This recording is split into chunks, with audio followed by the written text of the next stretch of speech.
Hello and welcome to Beaverdale Books. It's my pleasure to have Larry Baker and Callie White Van Bully here tonight for a conversation about Larry's newest book, It Slant. Before we get started, I want to remind everybody that next Thursday we have Nicole Bart, and she will be here. I'll be back. Also with You'll Callie, be sick of me by the end of the week. conversing about her book. And that starts at 6:30. And then on Saturday we have Heather Gudenkoff, and she will be here with her new book, Perfect Host. Is that right? Perfect Host. Yes. Yeah. It's a gender reveal party. Yeah, it's a gender reveal, and it's a very exciting book. So, and that's at 4 p.m. on Saturday. And now I will let Callie take it away. Thank you, Jan. Welcome, Larry. We meet again. We meet again, and I'm sure your spouse is starting to worry. Mine doesn't care. I promise you mine probably doesn't either. As you can tell, I've had the pleasure of chatting with Larry before. He's here tonight to discuss his new novel, as Jan said, It Slant. That's the old cover. Oh, I have the arc. Sorry. There we go. This is the correct one. Yes. Yes, I read an arc when he sent this to me back a little bit ago, which is an intimate story of a dying woman desperate to keep talking to stay alive. Larry is also the author of multiple novels, including Harry and Sue, which was the novel we chatted about the last time he was here, Flamingo Rising, Athens, America, A Good Man, Love and Other Delusions, The Education of Nancy Adams. It's quite a list. From a Distance, and Wyman and the Florida Nights. So please welcome Larry Baker. I did a reading a couple of days ago, and the host listed all the books I'd read, and I had forgotten 2 of them. And then I looked, that's 9 books. And I thought maybe I'd had 2. I mean, when I started, I thought I might get 2 books out of this whole affair. But 28 years later, it's 9 books. And the interesting thing is, to me, is that it took me 6 books to get to be sort of good at it. And so when I got to Wyman and the Florida Nights, and Harry and Sue, and this one, I thought, I'll take credit for these. I think they're okay. Then the important thing was the first 6 books, basically, I was just picking, I was repeating stuff, characters came in and out. When I got to Wyman and the Florida Nights, it was like the entire first 6 books were written out of my life. All the themes and characters I was dealing with in those books, I finally resolved in that book. And once you get that out of your life, the baggage that you're carrying, and then you write another one, which was Harry and Sue, a very different book than anything else. And I thought, well, that's it. And then this one came along, and it's completely unlike anything I've ever written, in a good way, but it just basically in a different way. It's for you to find out what's so different about it. Yes. But anyway, I appreciate you being here, and Callie's going to have all sorts of insightful questions. We have talked ahead of time. Yeah. We promised not to reveal the ending. This is going to be a challenging discussion to kind of talk around the ending for sure. You mentioned my very first question was I thought I had counted 9 books, and and you just confirmed, because I wasn't sure if that was correct. It's 9 books. To be fair, one of those was a self-published book, my second or third book, called Athens, America, which is basically a book about Iowa City politics, and I basically published that myself, and it turned out to be the second biggest selling book I ever had. And like most of those copies were sold in Iowa City because everybody thought they were in it. And then the ones that were in it discovered that they were in it, and they weren't happy. So they told other people, and they of course bought the book because they wanted to find out what the dirtiest was. I've rewritten that book. I've never been happy with it, and I've rewritten it, and I'm not even going to publish it, but I will print it and offer it up. We won't even have an ISBN number. It's not going to be a bookstore thing. I'm not going on tour and doing anything about it. But what I did was I figured out what was wrong with the book was the main character, which is based on me, was a very unlikable. Go figure. And I didn't know how to resolve that because at the time that was my point. I mean, that was the character, and I realized, yeah, I wasn't very likable. And how did I resolve that? I do have a character from Harry and Sue, who's the voice in Harry and Sue, and the main character of a book called A Good Man, which you really need to read that one. Harry Ducharme is a late night radio talk show host. Nobody sees him. He's just a voice. And I just put him into Athens. Completely new book. Put him in there as a sort of a Greek chorus commenting on the other actions and analyzing me from a distance now. And I actually made myself much more sympathetic because this guy figured out what was wrong with me. And what else you got going? What else do I have? Here's the thing. It's all therapy. We'll work through it. Yeah, we can work through it. Well, why don't you start by telling us a little bit about what It Slant is about? Okay. And I can give you some details, but I don't want to, even the little details, you'll think, well, I got it figured out now. Yeah. But it's not really that. 5 years ago, I saw a story about Jimmy Carter and Rosalind, about how he knew her from a very early age, that his mother was a nurse where his future wife was born, and he met her when she was like 4 or 5 years old, and he was going to be in love. They fell in love. I thought, that's a great story. I don't know what I was going to do with it, but I started out writing about two people who met very young, fell in love, and stayed in love. Now, the thing is, it's not Jimmy and Rosalind. It's just, once you get the basic premise, then you can go anywhere you want to with it.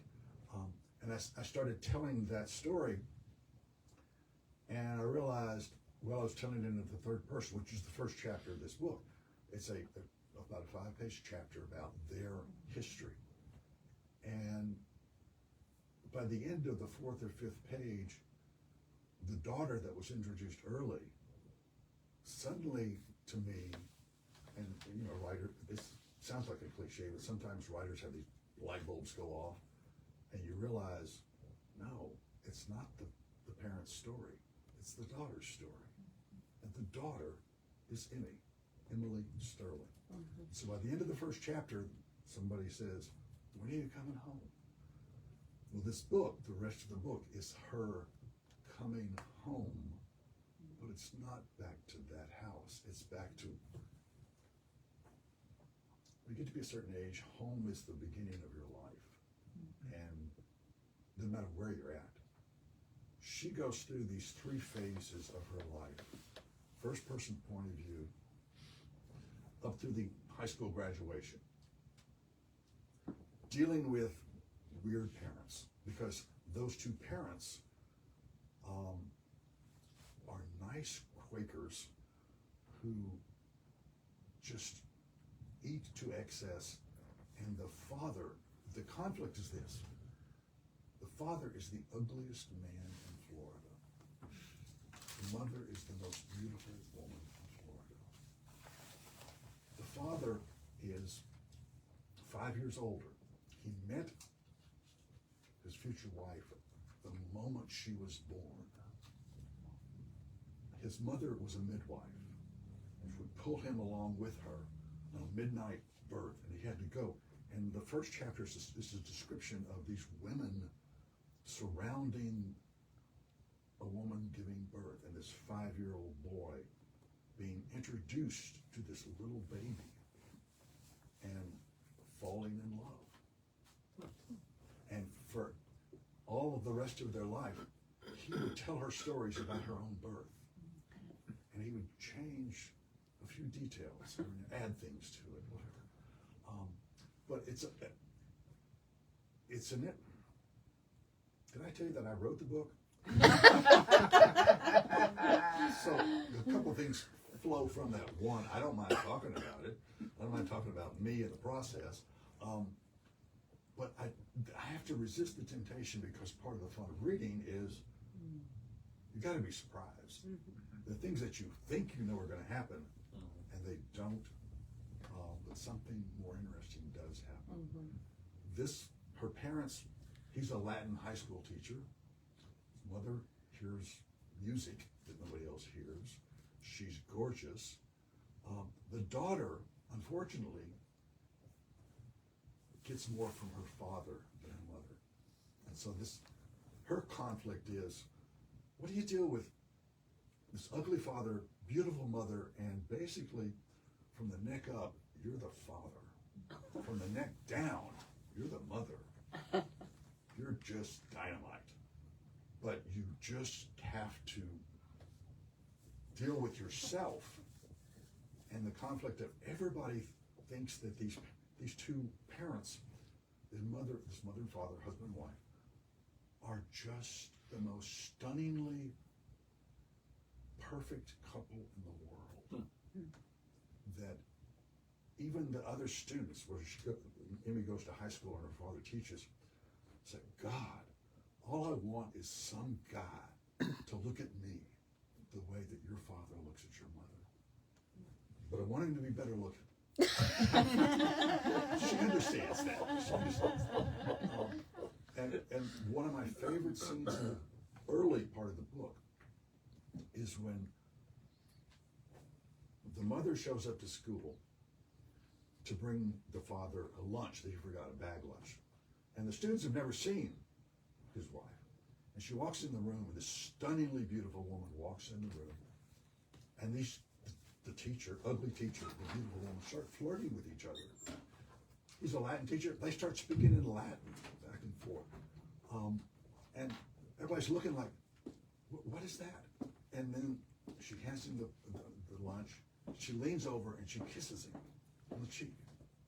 And everybody in the classroom is like, my God. She kissed him? She married him? Him?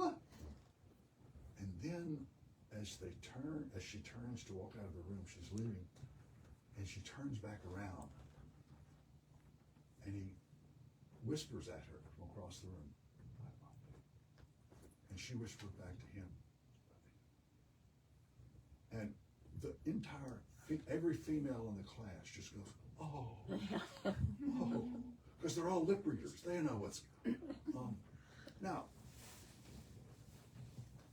where do writers get their inspiration? That's a scene from my life. I was in the hospital one day, but I had to teach the next day. Anamosa, or Monticello or someplace. I couldn't drive. My wife drove me to school. It's like 60 miles. And she walked in, and I've always talked about my wife among people all the time. But nobody knows her, nobody's ever seen her. And she walks in, and she starts doing this thing that she does, which is a Southern Belle. And she walks out and starts walking out of the room, and she's saying, trust me, everything he says about me is true. She knows what I say about her. And then she does the,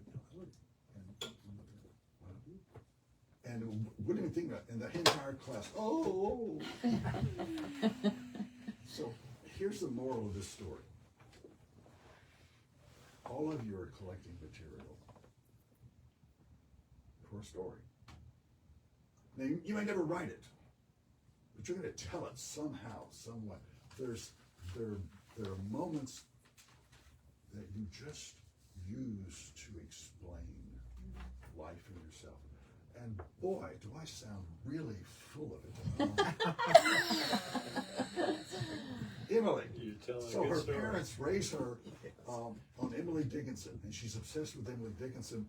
Her father and mother read to her as she's in the womb. The father actually, they read poetry. The father reads poetry, touching the mother's stomach, speaking into this mother's stomach. So she wants to be a poet when she grows up. She tries. She's lousy. She can't write poetry for the dark. But she's obsessed with Emily Dickinson. She dresses as Emily Dickinson on Halloween. She goes out, and she says her parents follow her around. So when she shows up and acts weird, people go, oh, and then they look up and they see her parents and say, oh, understand now.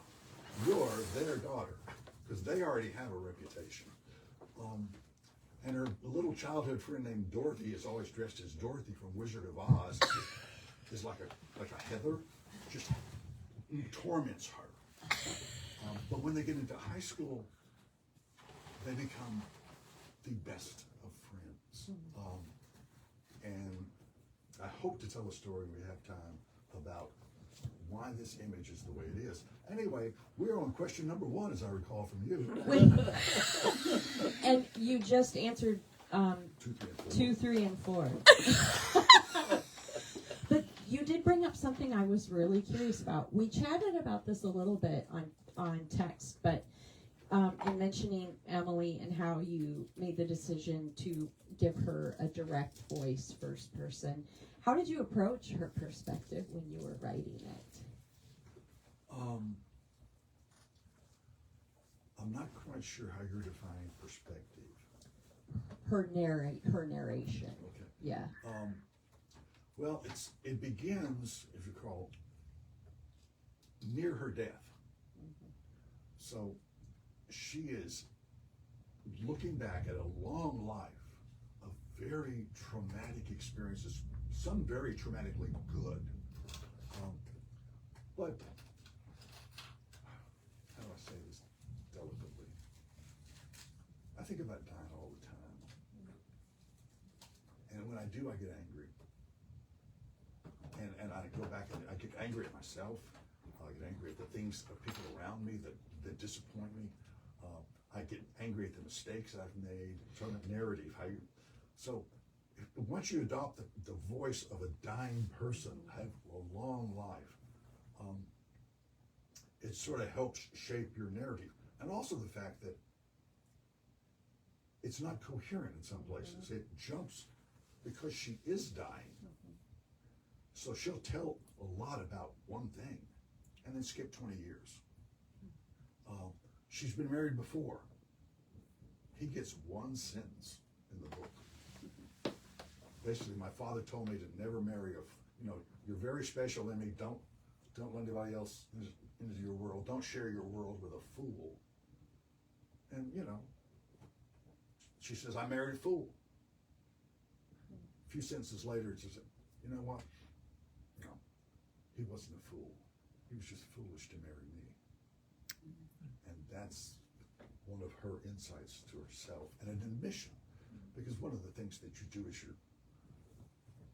any teenagers in the room here? I don't want to break this to teenagers, the fact that they're all going to croak eventually. One of the things that you want to do is figure it all out and deal with it. And in Emily's case, she adores her parents, but they die in very bad ways. I don't want to give it away. But she is a victim of breast cancer and bladder cancer. I think that's right. Or her mother had bladder cancer. I should know this stuff, shouldn't I? Yes, and she has breast cancer. I just read it not too long ago. And those descriptions of the mother describing what it's like to have a bowling ball in your bladder, and the other description of, you're old enough to remember Red Skeleton, Gertrude and Heathcliff. Oh, yeah. What are they? They're seagulls. Well, my wife has a routine in which she assigns her breasts names, Gertrude and Heathcliff, and they have conversations. But they're from Red Skeleton skit, but they're gay and they lisp. And I saw my wife at a party go into a routine in which she had Gertrude and Heathcliff talk to each other about a mammogram. It's like Gertrude didn't believe it. They said, what? You're going to find out. You're going to. So, and my wife had bladder cancer, and my wife had breast cancer, and she just turns these illnesses into stories, and they become part of what I put into another character. I mean, Lydia, I don't know if you do this, but I know John did. You steal from your life, and I got. This is a memoir, a fictional memoir. It's the closest thing I'm ever going to write to my memoir. The last third of the book about the publishing career of this woman is my career. That was one of my questions. Yes, I just shamelessly. You read my mind. I hope you don't read mine. Because, did I ever tell you, I used to be a Southern Baptist minister, and an academic in teaching, preaching, and politics. I was in politics. So all of those performance arts, once you get to be a writer, and you go out on tour, they just come in really handy. Because the great thing about being a fiction writer is you make up stuff, and there's no rule that says you can't. So everything I've just told you for the last 15 minutes might not be true. It's true. It's actually true. Trust me, I'm a writer. As Emily says early in the book, about honesty being the best policy, that her agent wanted her to write, instead of a novel about these, she turned her first novel into a story about her parents.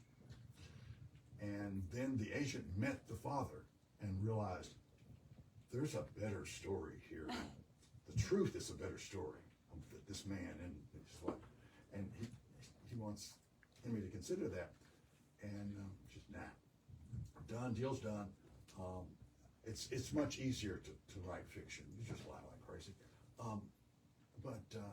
Anybody that says honesty is the best policy, they will never, ever be a novelist. They're supposed to be like cymbals, drum cymbals.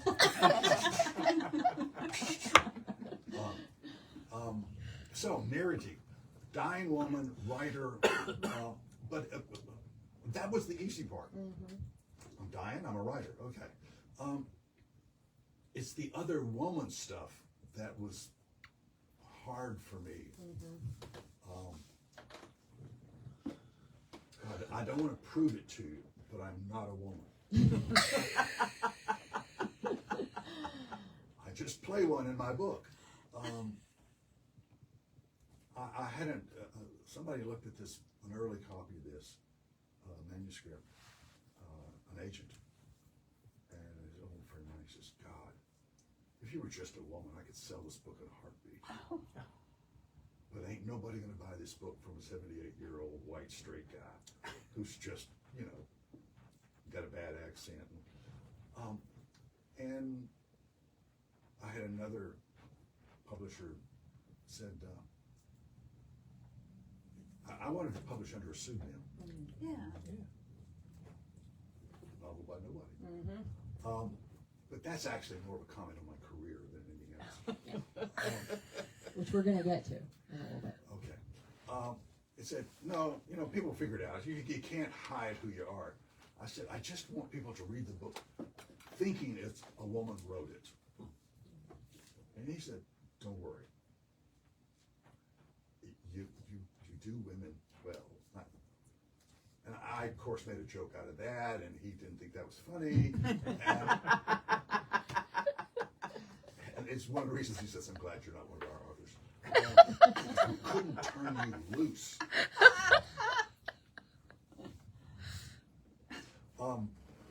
So, I just paid attention to the women I've known in my life. I tossed out my parents immediately, my mother. One of the things you cannot do is assume that the parents in this book are anything related to my parents and how my parents were just awful.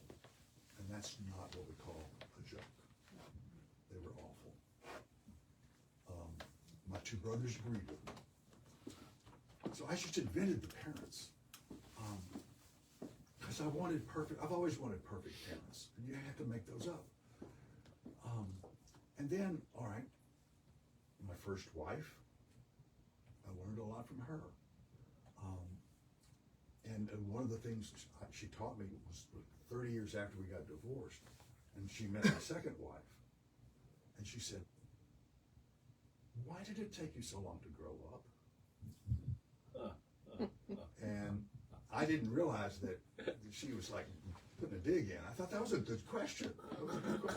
And I said, "Well, I don't know. I met Ginger," and then she said, "Oh yeah, I know. I met Ginger too, and I don't understand why she married you." See, here's one of the reasons I wasn't married to that woman at the time, was because that woman was even snarkier than I am.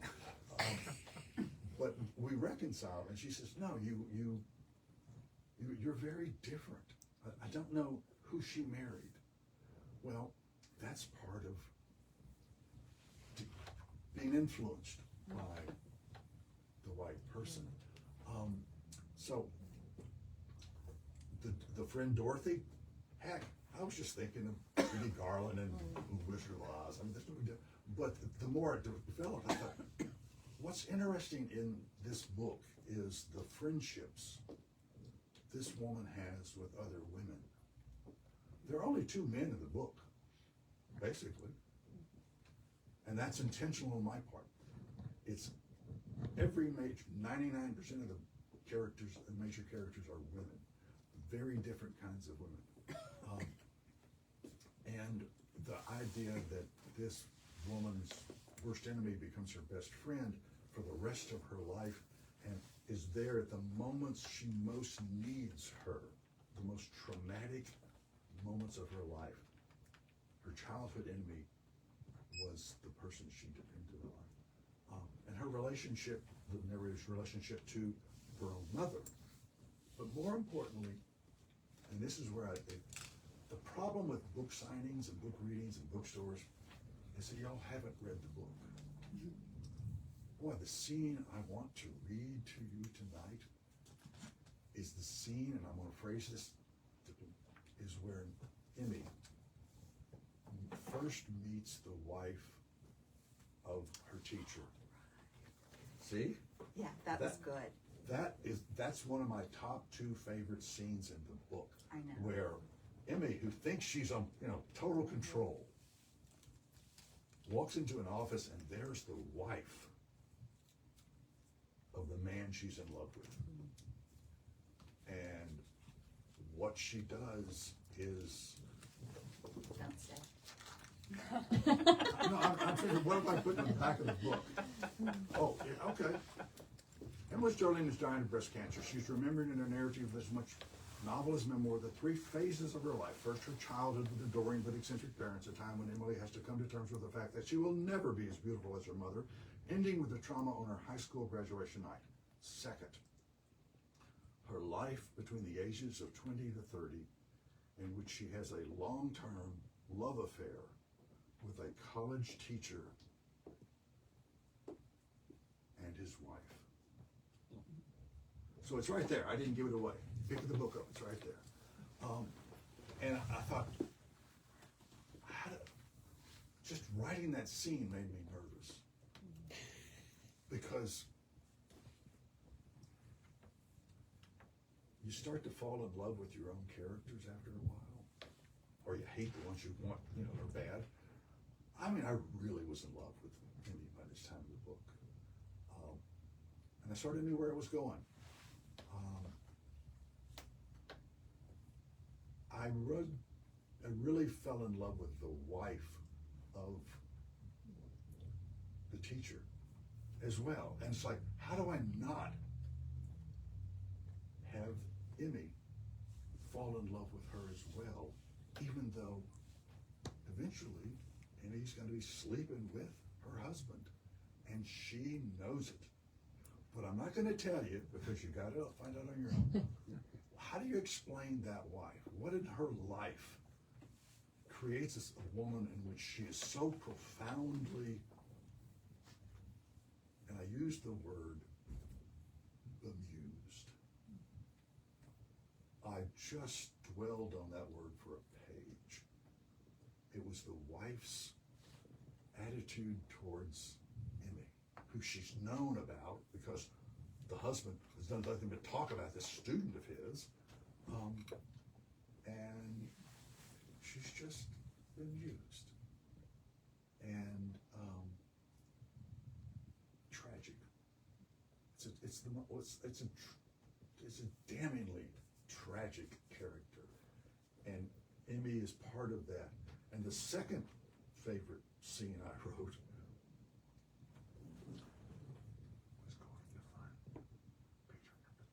Oh, sure. Sorry, I can't.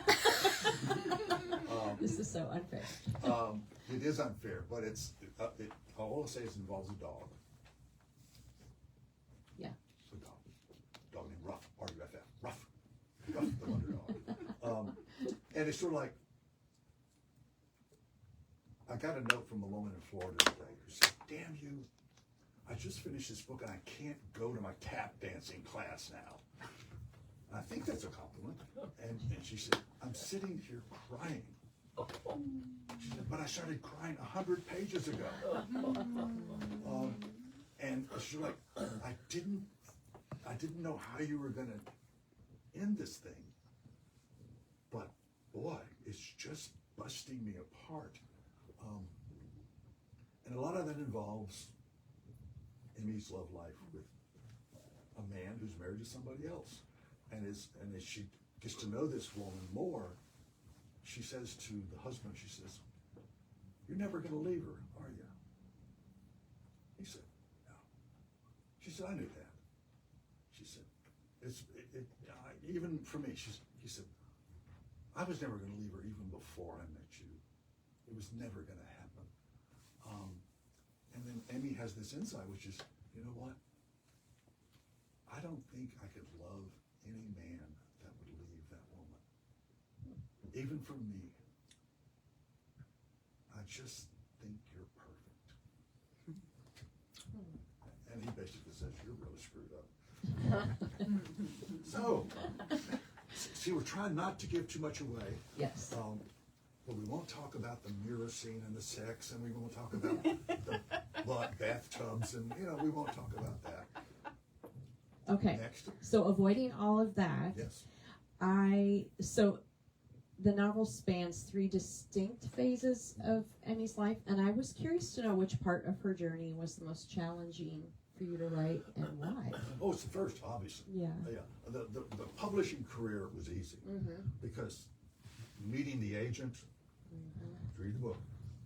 That's how I met my agent. And the editor in the book is based on Sonny Mehta, Knopf, who was my editor for my first book. I just changed it, turned him into a woman. The parties, the publishing, there's a great deal about bookstore readings and how writers handle bookstore readings.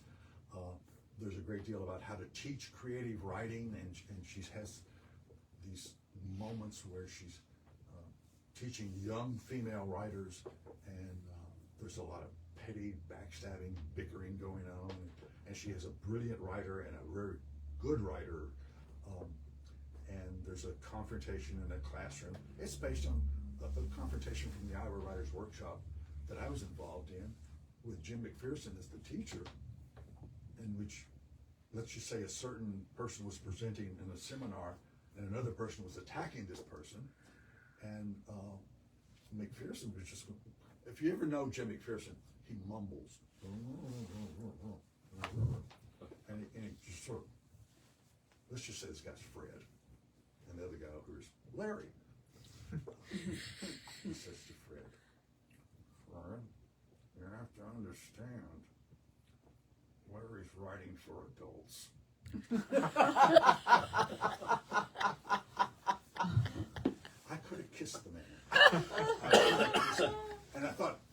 And then bang, 30 years later, that popped into my head. Also popped into my head the whole controversy about appropriation, cultural appropriation, gender appropriation. And one of the scenes in the book is written specifically to anticipate that complaint. But you know what? It's going to cost you $22 to find out what that is. Go ahead.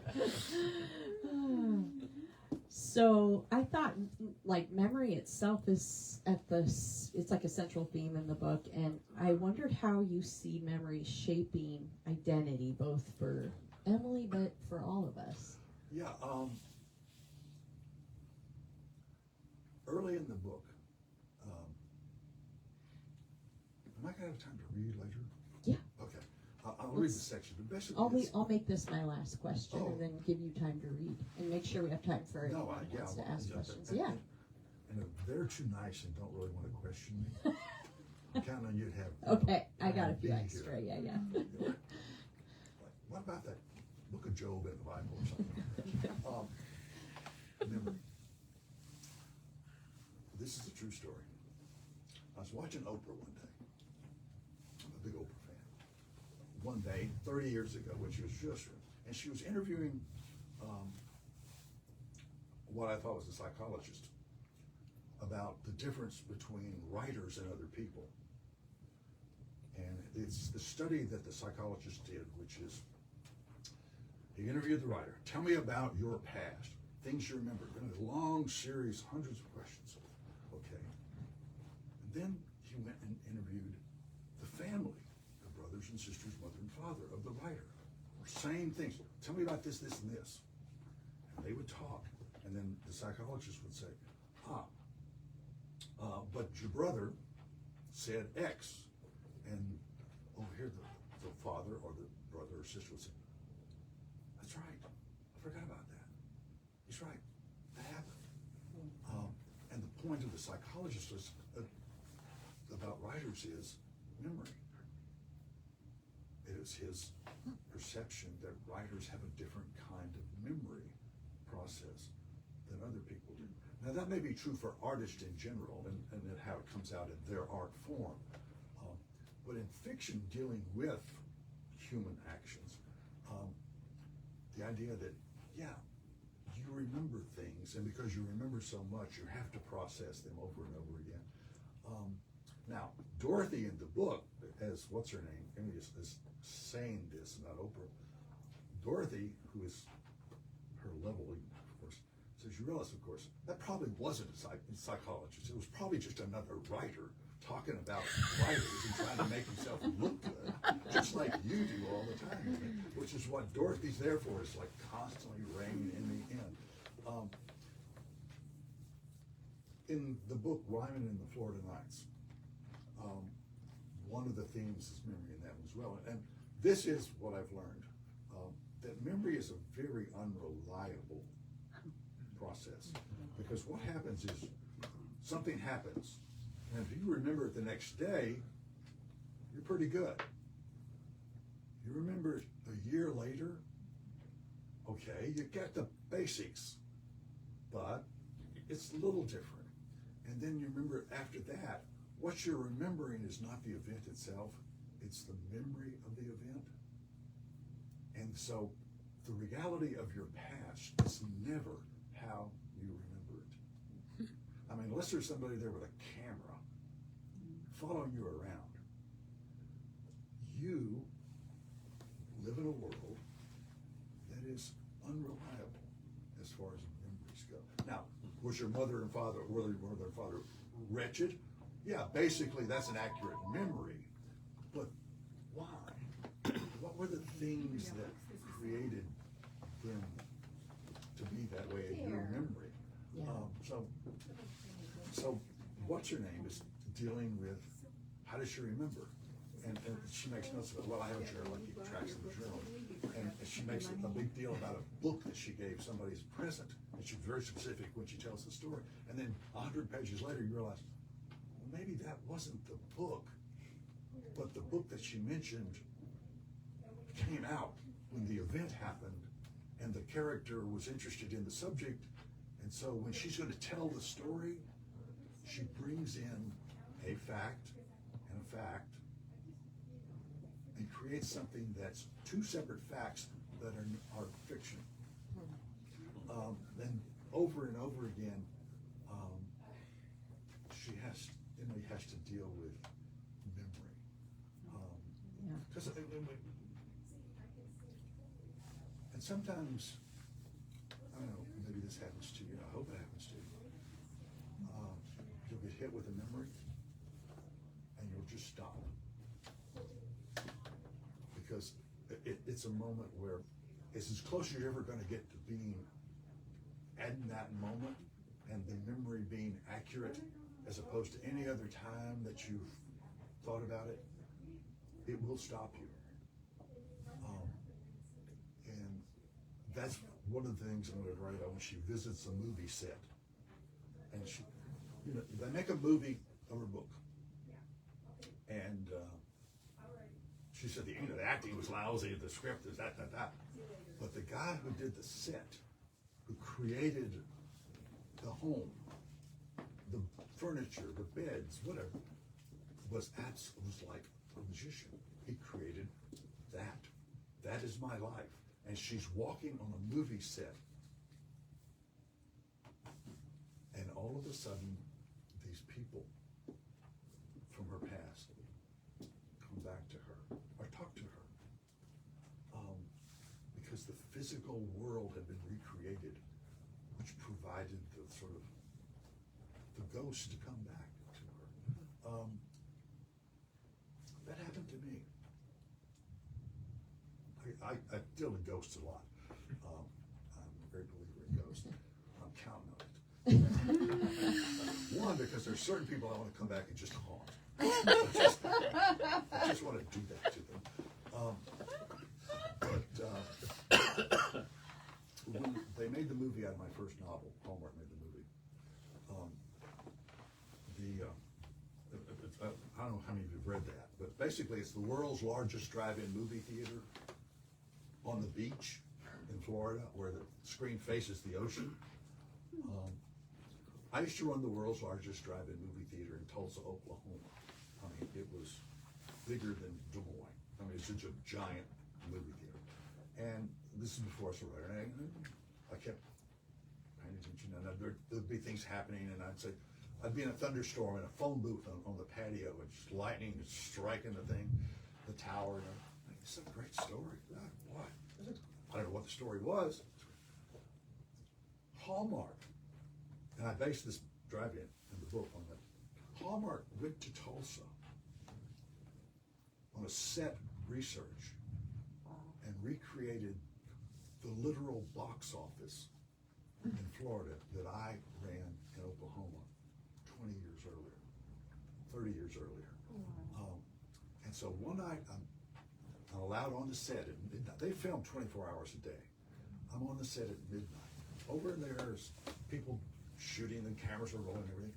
And I'm just walking around the set of this completely artificial drive-in theater. And it's like time travel. It's like the smells come back. The slope in the ground comes back as you're going over the humps of the drive-in theater. They had a lot of the period piece cars from the 1950s, they're all parked around. Where'd they get all those cars at? Where are those cars? So, again, I told you, you're all sitting on material.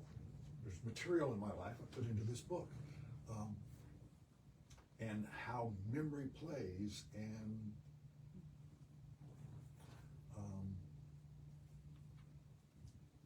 Yeah. I'm gonna zip right there. Do you want to read a brief excerpt for us? Well, yeah, but first of all, do you have any other questions? Quick questions? No, I'm going to have you read, and then we'll leave some time if audience wants to ask a question or two, and then I have one to finish. You're not going to tell me? No. Right, no. You're going to spring this on me at the very end. Just sort of like Jerry's, like, no, what was this guy? Maury Povich. You are the father. Yep. You are not the writer.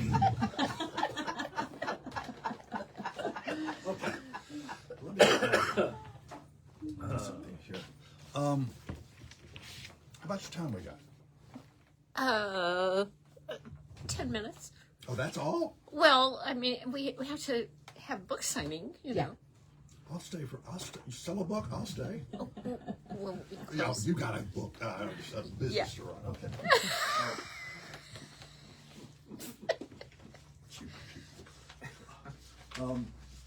Let me jump to the first scene where Emmy shows up, her voice. You've met her parents. You've had that flashback. This is where you finally get to meet the daughter. And it starts with a little disclaimer up here at the top, the first chapter. Disclaimer, this is a work of fiction. Although inspired by real people and events, it is still not true. Neither the author nor the narrator is to be trusted. This is Emmy, the beginning. If I told you that I hear voices, would you believe me? Would you just shrug or roll your eyes? Would you be like my ex-husband, shrug and roll your eyes but never really look at me? My first and only and long-gone husband, he was actually two husbands, the one I married and the one I divorced. He changed. My father warned me. I was a child, but he knew me. You live in your own world, Emmy. Don't ever lose it, and don't share it with a fool. I was 10. I had no idea what he meant, a fool. Fools were an April thing. But I told all my friends that I married a fool, and I quoted my father, and heads nodded. I was bitter, and I was hurt. It took time for me to understand that I was wrong. He was not a fool, but he'd been very foolish to marry me.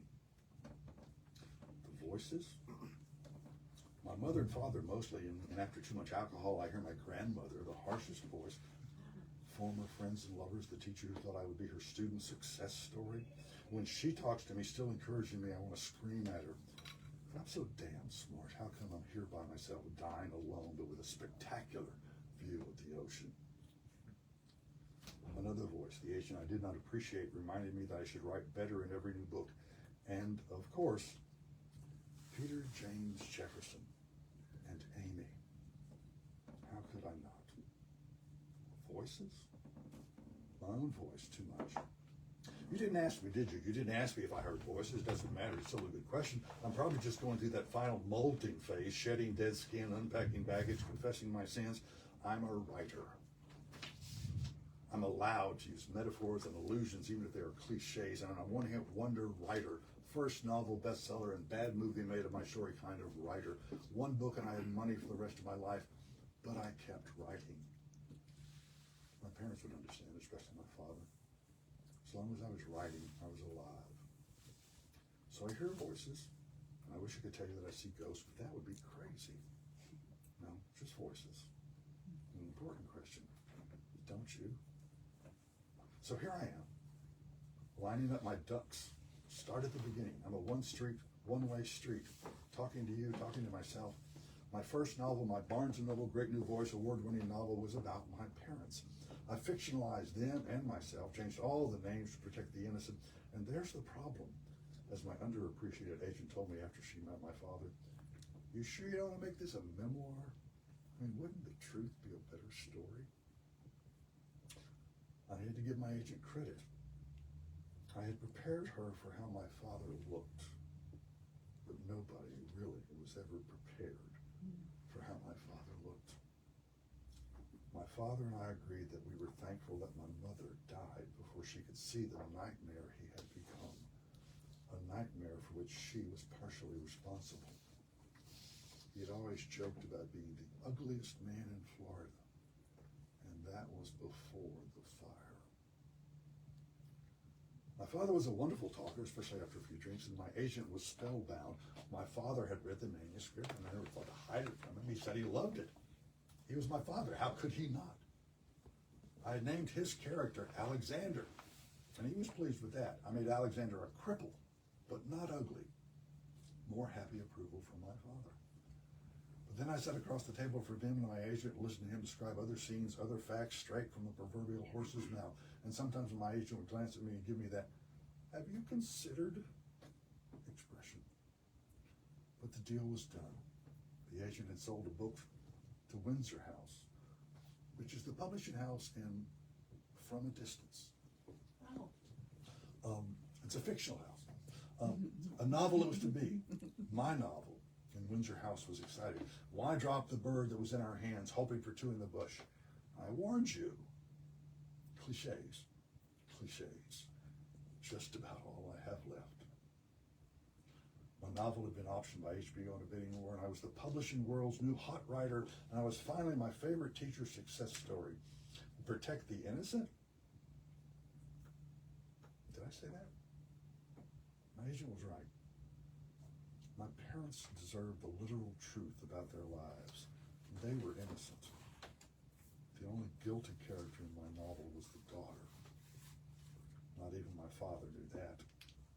I had lied in the creation of my fictional self because lying is always easier than telling the truth. And you heard different? Honesty's the best policy. You'll never be a novelist. My parents were the most wonderful people I ever knew in my life, past and present. My girlfriends agreed. Their parents agreed. It was so improbable how much they loved each other, how they loved me. My first and only husband asked me the most obvious question. To have been raised by those two people, how come you're so fucked up?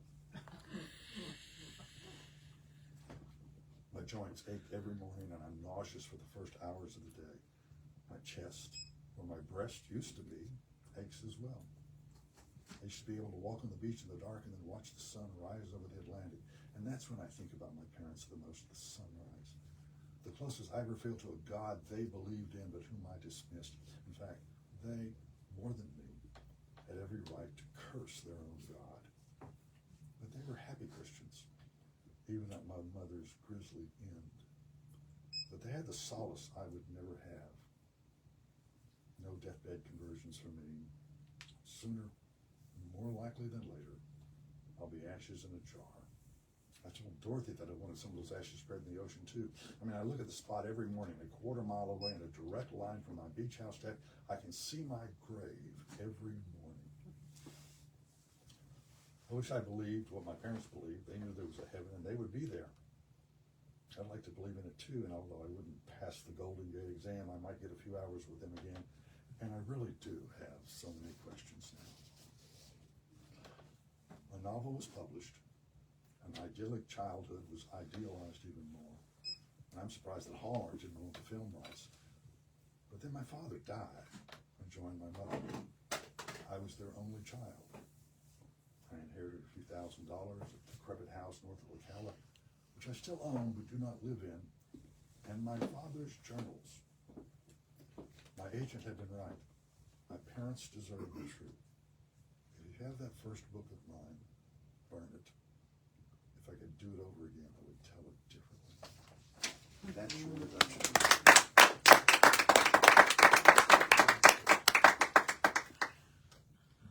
You all have Oprah on speed dial, right? Sure. Sure. No offense, Jan, but I really do need, some the big guns here. Yeah. Does anyone in the audience have questions for Larry? How does your wife put up with you? Explain the title. Yes, that was my final question. Oh, sorry. Sorry. No, I'm with Jan. That was my last question. Not only will I explain it, I'll do more than that. I'll give away the story. I have in A Good Man. Anybody else read A Good Man? All right. Heir, the late night talk show host, is in a drunken conversation with another DJ, and they start talking about threesomes, which is what you do when you're drunk in a bar in Florida. And the other drunk DJ, who was a right-winger Rush Limbaugh character, he said he wanted a threesome. I have to say this straight face. A threesome with Nancy Grace and Ann Coulter. Oh, God. Oh, my. Just let that sink in. And whereas Harry Ducharme said, "No, I want a threesome with Emily Dickinson and Flannery O'Connor." And the other DJ starts barfing, metaphorically barfing. Oh my God, a crippled and a gimp-eyed, you're a nut. I've been fascinated by Emily Dickinson all my life, and I used to have memorized probably 100 of her poems one time. The first poem I had to memorize and recite in public was in the 8th grade. Was because I could not stop for death. You kindly stop for me. Carriage, we're just ourselves and immortality. Now, I'm not saying it like she would say it, but we slowly drove. You know, I put away my labor and my leisure too for his civility. Since then, 2 centuries. It's our first surmise. We passed the school where children played to passing in the rain. We passed, I lost the line. But it ends with, since then, 'tis been centuries. When I first figured out the horses' heads were pointing toward eternity. Now, I think that Emily Dickinson is the greatest poet in the world. And so I literally typed out one of her poems and put it on a 3x5 card. Went into a final exam in graduate school in semiotics because I anticipated the question from the teacher. And I just taped this poem in the blue book and turned it in. Got an A friggin' plus. He says, that's it. I said, of course it is. It's Emily Dickinson, come on. That's all about the song in a tree. The song is not in the tree. It's not the bird that creates the song. The song is in the, T-H-E-E. That your reception creates it. Which is you as readers, what you're going to do is, okay. Tell it slant. Tell the truth, but tell it slant. I can't recite the poem, but it's one of those things where that's to me what fiction was. Tell the truth, but tell it slant.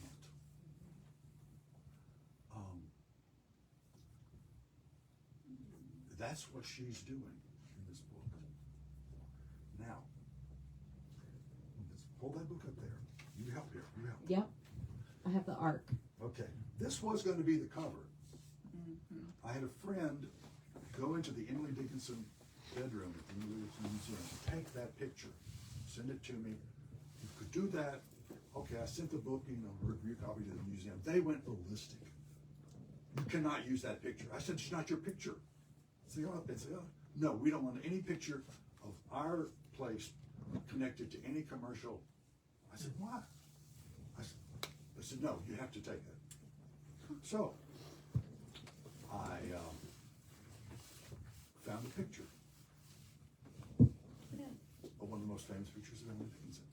And I find out who had it, who had the rights to it. Amherst College, the collected editions of Emily Dickinson. It's public domain, but they asked, could you give us credit, acknowledge the source? I said, oh, sure, absolutely. And this is a colorized version. And I found out who did the colorization, and I sent letters and letters. He never responded, but I'm going to use it anyway. So I thought, I've got to have some reference to Dickinson because of the character's obsession with Dickinson, my obsession with Dickinson. And so one of the great things about working with Steve, the publisher I have, is basically it's like, what do you want on the cover? I designed all the covers of my books. And I said, I want this, but I want, not only want this title, but I want the title to reflect the thought. Till it's slant. More to it than that. Notice where the A is.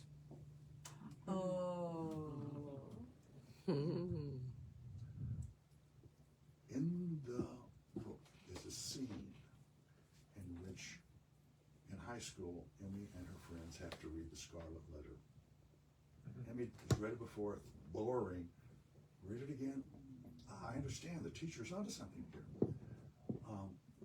Emmy and her best friend Dorothy show up in class with the Scarlet Letter, and the teacher has got 2 boxes on the table.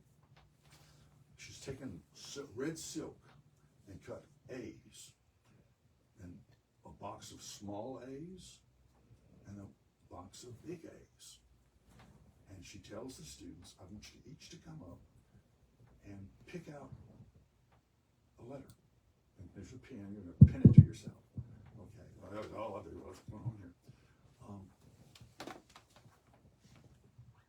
It goes up, and the teacher says, it was another interesting character. The teacher says, now go stand on by the wall over there. And all the students, like 12 girls, 8 boys, something like that. All the girls in the class took the biggest A they could get and put on their chest. And all the boys in the class took the little A and put it off. You know, it's like, yeah. And Emily, who's fascinated by this teacher anyway, keeps thinking, I learned something here and I just don't know what. That she's teaching us something here that's from the book itself. I can't quite figure it out. So, when I'm making, that's also based on what I did in a Hawthorne seminar, in a graduate seminar in Oklahoma in 1976, which is 49 years ago. That's it. I was supposed to deliver the lecture that day, and I create the boxes and did. All the guys in the class picked the little A, all the women in the class picked the big A, and they put it on, and the professor, my hero, Ray Mayo, looked at me and said, did you know that was going to happen? I said, no, it was an experiment, but it's like an experiment that proves the hypothesis that in the book about guilt, women handle it better than men. That's one lesson to be learned from the start with it. And Steve and I played with this A. I said, make sure it's right in the center of her chest. And we played with a version which the letter was a red A. The problem is the background doesn't work. That color combination just looks yucky. And so I said, okay, we'll stick with the regular A. But that's the title. That's how the cover was designed. And I'm going to slow down and let y'all ask me all sorts of profound questions. And go from there. Letty? I just find it amazing when you said that your agent story is in your novel, because that was an amazing story.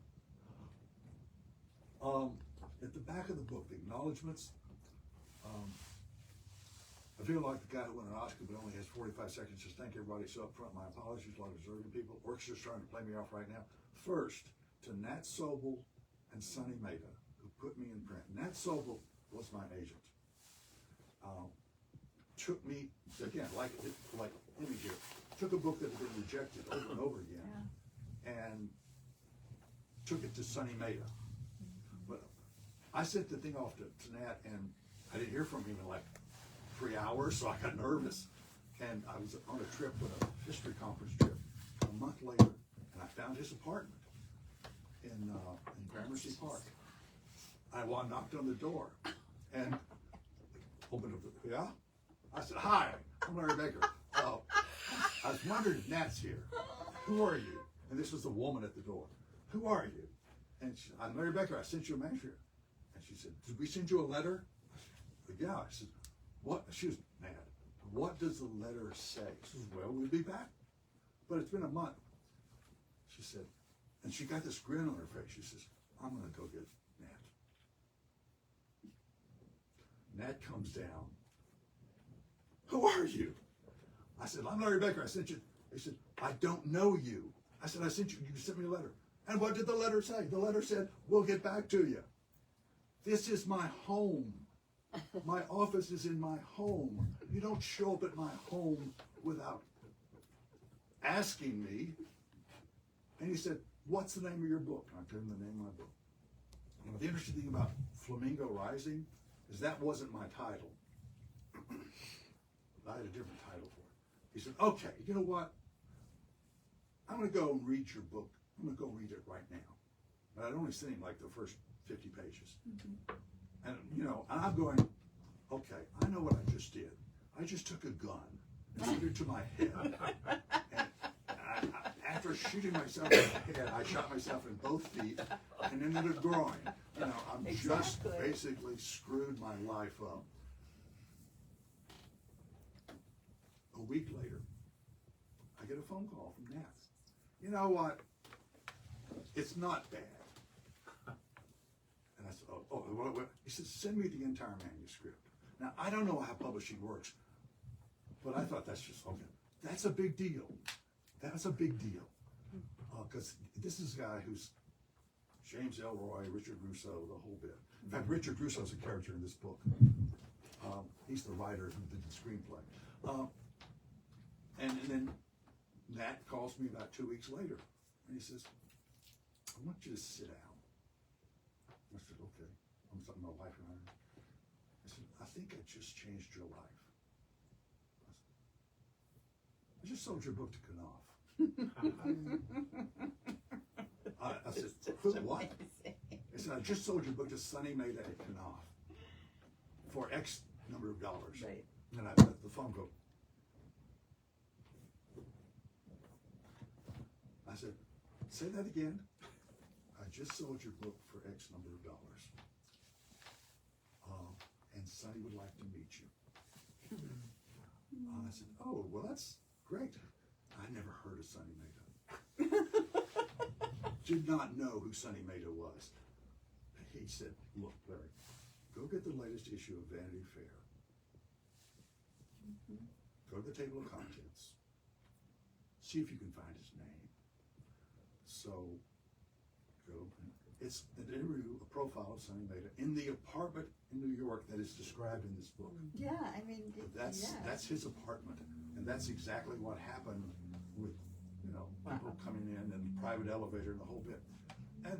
And Sonny basically took the book that I had rewritten 10 times because it had been rejected 10 times, sat down beside me.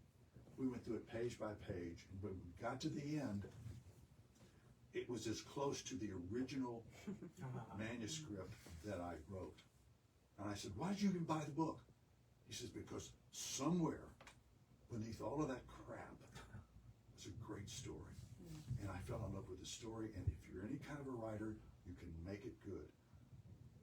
Oh, sure, I can do that. And that was the character of the editor here. Because Sonny was the most intellectual man I've ever known in my life.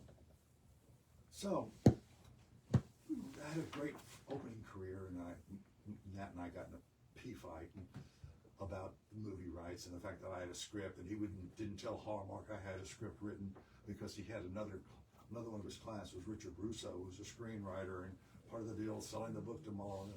Okay. What was the question? I'm sorry. it wasn't a question, and you just made a whole thing out of it. Of course not. I can make a whole thing out of anything. No, And I think we need to sign books. Wow.